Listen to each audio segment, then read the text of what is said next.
নমস্কার, খবরদারে আপনাদের সবাইকে স্বাগত। পুজো মিটে গিয়েছে, শুভ বিজয় বলতে আমার মন চাইছে না। পুজো তো গেল, আমরা আনন্দে গা ভাসালাম, মা এলেন, মা চলেও গেলেন, কিন্তু এবার কত মানুষ যে কাঁদলো সে খবর কি আমরা রেখেছি? পুজো শুরুও হলো দুর্যোগ দিয়ে, পুজো শেষও হলো দুর্যোগ দিয়েই। আমরা দেখেছি এবার পুজোর মুখেই কলকাতা মাত্র কয়েক ঘন্টার বৃষ্টিতে ভেসে গিয়েছিল, বই পাড়া জলের তলায় চলে গিয়েছিল, কত হাজার হাজার টাকার বই নষ্ট হয়ে গিয়েছে, ব্যবসায়ীরা কেঁদেছেন, কত মানুষ প্রাণ হারিয়েছেন বিদ্যুৎ স্পৃষ্ট হয়ে, কত মানুষ তার প্রিয়জনদের হারিয়েছেন। এই ধাক্কাটা সামলে উঠতে না উঠতেই পুজো মেটার পরেই প্রাকৃতিক দুর্যোগ উত্তরবঙ্গে, ঝমঝম করে বৃষ্টি, তার ফলে ধস, বন্যা পরিস্থিতি, আবারও কতগুলো মানুষের মৃত্যু। আমাদের তাতে কি হলো? আমরা একটু হা হুতাশ করলাম, মন খারাপ করলাম, সোশ্যাল মিডিয়া গিয়ে একটু পোস্ট আলাম, বড় বড় অনেক কিছু লিখলাম পোস্টে, কেউ আবার প্রোফাইল পিকচার কালো করলাম। বাদ বাকি আমাদের আর কিছু এখানে করার নেই। আর যার করার রয়েছে, যার দায়িত্বে এই রাজ্য, তিনি কি করলেন? যখন উত্তরবঙ্গে বন্যা পরিস্থিতি, সেই সময় কার্নিভালে ব্যস্ত ছিলেন এ রাজ্যের মুখ্যমন্ত্রী মমতা বন্দ্যোপাধ্যায়।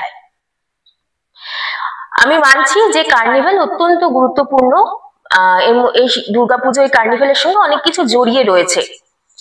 বিশ্ব মানচিত্রে কলকাতা দুর্গাপুজো একটা স্বতন্ত্র জায়গা তৈরি করেছে, অবশ্যই ইম্পর্টেন্ট একটা ইভেন্ট। কিন্তু একটা বছর যদি মমতা বন্দ্যোপাধ্যায় না থাকতেন তাহলে কি খুব বড় কিছু হয়ে যেত? তিনি তো এই কার্নিভেলের দায়িত্বটা তার স্নেহধন্য অরূপ কিংবা ববি হাকিমকে দিয়ে যেতে পারতেন নাকি? কিন্তু তিনি সেটা করলেন না, তিনি থেকে গেলেন, ভাবলেন কার্নিভেলে যোগ দিই, তারপর যাব উত্তরবঙ্গ। ফলে যা হওয়ার তাই হলো। বিরোধীরা তো এরকমই সুযোগের অপেক্ষায় থাকেন। লোপ্পা বলে ছক্কা হাঁকালেন তারা, সবাই রে রে করে তেড়ে এলেন। ওদিকে উত্তরবঙ্গ ভাসছে, আর এদিকে মমতা বন্দ্যোপাধ্যায় কার্নিভালে ব্যস্ত। কি অমানবিক দেখুন দেখুন। আবার অনেকে সম্রাট নিরোর সঙ্গে মমতা বন্দ্যোপাধ্যায়ের তুলনা করলেন। সম্রাট নিরো হচ্ছেন রোমের সম্রাট, যখন রোম পুড়ছিল সেই সময় সম্রাট বেহালা বাজাচ্ছিলেন।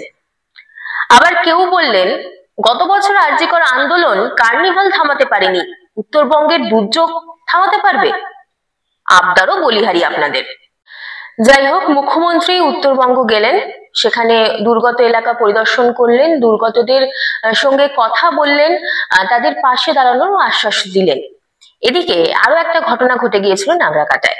সেখানে দুর্গত এলাকা পরিদর্শন করতে গিয়েছিলেন বিজেপি সাংসদ খগেন মুর্মু এবং বিজেপি বিধায়ক শঙ্কর ঘোষ।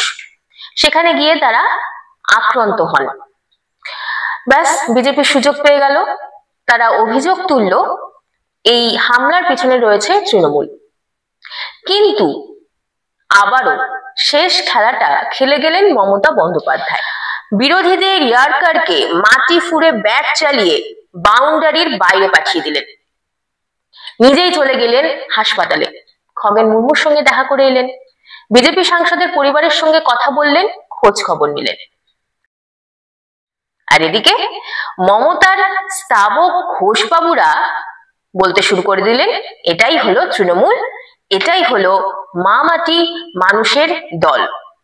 তাদের মতো নাকি আর দলই হয় না, তারাই সৌজন্যের রাজনীতি করে। যে ইস্যুটাকে নিয়ে বিজেপি ঘোট পাকাতে শুরু করেছিল সেটা কিন্তু পুরোটাই ঘুরিয়ে দিল তৃণমূল।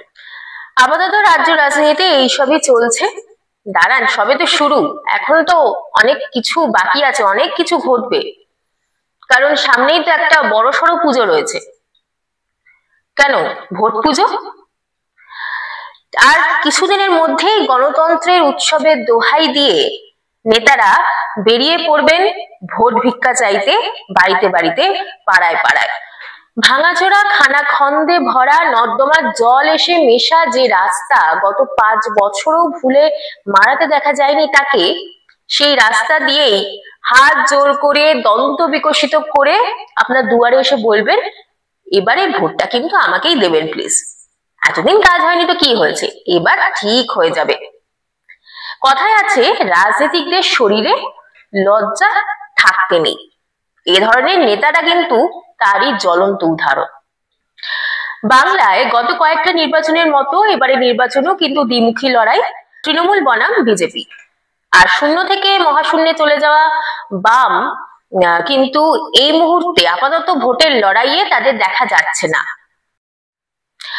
অনির্বাণ ভট্টাচার্যের হুলিগানিজম যথার্থ একটি প্রশ্ন তুলেছে যে সিপিএম কেন জিরো। এই প্রশ্নটা কিন্তু গোটা পশ্চিমবঙ্গেরই একটা গভীর প্রশ্ন। ডিম ভাতের টোপ ছাড়াই যারা ব্রিগেড ভরান যে লোকগুলোকে এনে, সেই লোকগুলো ভোটের সময় কোথায় যান? বিন্দু বিসর্গ তো ভোটে সেই ছাপটা পড়ে না। বামেরা যতই নাক সিটকান, এই কথাটা সত্যি যে দুই ফুলেরই লড়াই। আপনারা বরং ফেসবুকে বিদ্রোহ চালিয়ে যান, বড় বড় হায়াজ নামান ফেসবুকের দেওয়ালে। হ্যাঁ, মীনাক্ষীর মতো কয়েকজন আছেন, কিন্তু এই কয়েকজন নেতাকে নিয়ে তো আর একটা দল চলতে পারে না, বা একটা দলকে মহাশূন্যের আটলান্টিক থেকে টেনে তোলা তো যায় না। যাকে যাক, সে কথায় পরে আসা যাবে। আপাতত দ্বিমুখী লড়াইয়েই আবার ফেরা যাক। যত সময় এগোচ্ছে তত কিন্তু এই লড়াইয়ের দিকটা মানে আরো প্রকট হচ্ছে। মানে কে কোন ইস্যু ধরে খেলবেন সেটা কিন্তু আরো স্পষ্ট হচ্ছে। যেমন তৃণমূলের হাতে বল কিন্তু এখন একটা, যেটা হলো বাংলা ও বাঙালি। এমন ভাবছেন দুর্নীতির কি হলো? আরে কোথায় দুর্নীতি, ওটা তো নিন্দুকরা বলেন। ডিএ, আরে বাবা এত ঘেউ ঘেউ করলে হয় নাকি? একটু সবুর করুন, সব হবে। সব কি একসঙ্গে করা সম্ভব বলুন তো? দেখছেন না আমাদের শাসক দল বাঙালিকে নিয়ে কতটা চিন্তিত। বাঙালির উপর যেখানেই অত্যাচারের অভিযোগ শুনছেন সেখানেই তারা চলে যাচ্ছেন। আপাতত তৃণমূল মোটামুটি এইটুকু বুঝে গিয়েছে যে এই দুর্নীতির অভিযোগ, চাকরিহারাদের ক্ষোভ, ডিএ নিয়ে রাগ, এই আরজিকর আন্দোলন, এই সব কিছুকে কিন্তু বাইপাস করে যেতে পারে বাঙালি অস্মিতা। তাই জন্য এই ইস্যুটাকে নিয়েই তারা সুর চড়াচ্ছেন বারবার। দলীয় মঞ্চ তো বটেই, সরকারি মঞ্চেও সুর চড়িয়েছেন তৃণমূল নেত্রী এবং রাজ্যের মুখ্যমন্ত্রী মমতা বন্দ্যোপাধ্যায়। আরেক ফুল বিজেপি, তাদের হাতেও কিন্তু লোপ্পা বলে ছক্কা হাঁকানোর সুযোগ এসেছিল, কিন্তু শেষ পর্যন্ত ব্যাপারটা নিয়ে গেল। বিজেপির হাতে ইস্যু ছিল বাংলাদেশ থেকে অবৈধ অনুপ্রবেশ। এই অভিযোগ বিজেপির বহুদিনের।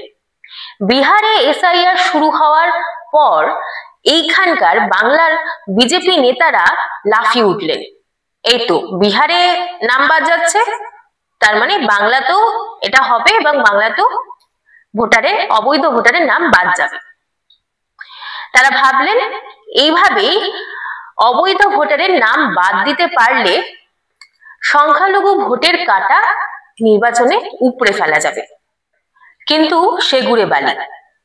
সুপ্রিম কোর্ট সম্প্রতি বলে দিয়েছে বিহারে এসআইআর এর কাজে ব্যক্তি পরিচয় হিসেবে আধার কার্ডকেও গণ্য করতে হবে। তবে হ্যাঁ, আধার কার্ড নাগরিকত্বের প্রমাণ কিন্তু নয়। এই নির্দেশের পরই এই বাংলার বিজেপি নেতারা একটু মুষড়ে পড়েছেন। অন্যদিকে তৃণমূল এসআইআর নিয়ে যতটা উদ্বিগ্ন ছিল, সেই উদ্বিগ্নতা কেটেছে, একটু কেটেছে। ওই জন্য মমতা বন্দ্যোপাধ্যায়ও সবাইকে একটা কথাই বলে যাচ্ছেন, যাদের যাদের আধার কার্ড নেই তারা সবাই আধার কার্ডটা করিয়ে নাও। অর্থাৎ তৃণমূলও বুঝে গিয়েছে বিজেপি যে চালে খেলতে চাইছিল সেটা আর খুব একটা সুবিধা করতে পারবে না। হারাধানের একটা ছেলে গেল, বাকি পড়ে থাকলো চাকরি দুর্নীতির অভিযোগ, আরজিকর আন্দোলন আর ডিএ। এই সবই তৃণমূলকে একটা ধাক্কা তো দিয়েছে, বেশ সজোরেই ধাক্কা দিয়েছে। তবে গদি টলানোর জন্য কি যথেষ্ট? এর আগে আমরা দেখেছি চিটফান্ড কেলেঙ্কারি। এই চিটফান্ড কেলেঙ্কারিতে প্রচুর মানুষ ক্ষতিগ্রস্ত হয়েছিলেন। সেই তুলনায় কিন্তু এই চাকরি দুর্নীতির অভিযোগ কিছুই নয়। চিটফান্ড কেলেঙ্কারির সময় যদি তৃণমূল উতরে যেতে পারে, এবারও কি তার ব্যতিক্রম হবে? তার উপর তৃণমূল নেত্রী বিলক্ষণ জানেন কোন সময় কোন তাস খেলতে হয়। তাস খেলার কতক্ষণ পর আরেকটা তাস বের করতে হয়। এই যে পুজোর মুখে ক্লাবগুলোকে অনুদান বাড়িয়ে করে দিল 1,10,000 টাকা। ভাবুন তো, এ রাজ্যে কতগুলো ক্লাব রয়েছে, আর প্রত্যেককে 1,10,000 করে যদি দেওয়া হয় তাহলে কত টাকা খরচ হয়। এদিকে যখন ডিএ দেওয়ার কথা আসবে, প্রসঙ্গ উঠবে, তখন সরকার বলবে ডিএ দেওয়ার টাকাই নেই তাদের, কোথায় এত টাকা। অথচ মেলা খেলার বেলায় সব রয়েছে। রাজ্য বিজেপিতে সুকান্ত জমানা শেষ হয়ে শুরু হয়েছে নতুন জমানা। পদ্ম শিবিরের হাল ধরেছেন শ্রমিক ভট্টাচার্য।